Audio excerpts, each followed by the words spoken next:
आजकल social media पर एक बहस चल रही है कि जिस तरह गाय, भैंस, बकरी, घोड़ा, ऊंट जैसे बड़े और ताकतवर जानवर सिर्फ पौधों से अपनी प्रोटीन की जरूरत को पूरा करते हैं, तो फिर हमें नॉनवेज खाने की जरूरत क्यों पड़ती है अपने बॉडी के प्रोटीन रिक्वायरमेंट को पूरा करने के लिए।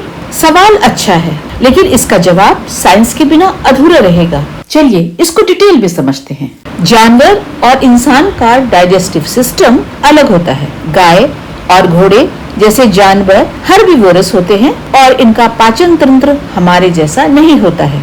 गाय और भैंस के 4 पेट होते हैं, जिसमें खास बैक्टीरिया मौजूद होते हैं जो घास को तोड़कर प्रोटीन बना सकते हैं।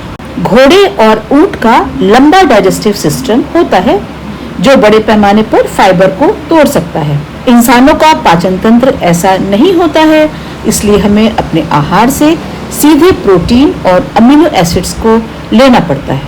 चलिए अब बात करते हैं plant based versus animal based protein में क्या फर्क है। सिर्फ प्रोटीन लेना ही काफी नहीं होता है, बल्कि उसकी क्वालिटी और अमीनो एसिड प्रोफाइल भी बहुत इंपॉर्टेंट होता है। नॉन-वेज फूड जैसे अंडा, मीट, मछली, इसमें कंप्लीट प्रोटीन होता है, मतलब इसमें जरूरी सारे 9 अमीनो एसिड्स सही रेशियो यानी कि अनुपात में होते हैं। प्लांट बेस्ड प्रोटीन में आमतौर पर कुछ जरूरी अमीनो एसिड्स की कमी होती है, इसलिए इन्हें मिक्स एंड मैच करके खाना पड़ता है।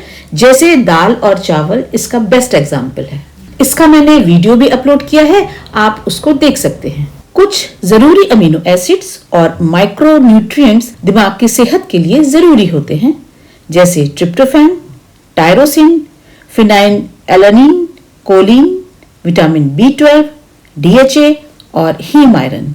ये सभी पोषक तत्व एनिमल बेस्ड प्रोडक्ट्स में अच्छी मात्रा में मिलते हैं। अब आपके दिमाग पे सवाल ये आ रहा होगा कि क्या प्योर प्लांट बेस्ड डाइट से ब्रेन हेल्थ मेंटेन की जा सकती है? हाँ, अगर प्लांट बेस्ड डाइट को बहुत अच्छे से प्लान किया जाए, अच्छे से कॉम्बिनेशन बनाया जाए, तो जरूरी न्यूट्रिएंट्स हमें मिल सकते हैं। लेकिन कुछ जरूरी तत्व ऐसे होते हैं जैसे vitamin B12, DHA, haem iron सिर्फ हमें एनिमल प्रोडक्ट से ही मिलते हैं। तो फिर सबसे जरूरी चीज, क्या नॉनवेज खाना शुरू कर दें? अगर आप प्योर वेजिटेरियन या वीगन हैं, तो आपको carefully food combinations, fortified foods और सप्लीमेंट्स का ध्यान रखना होगा।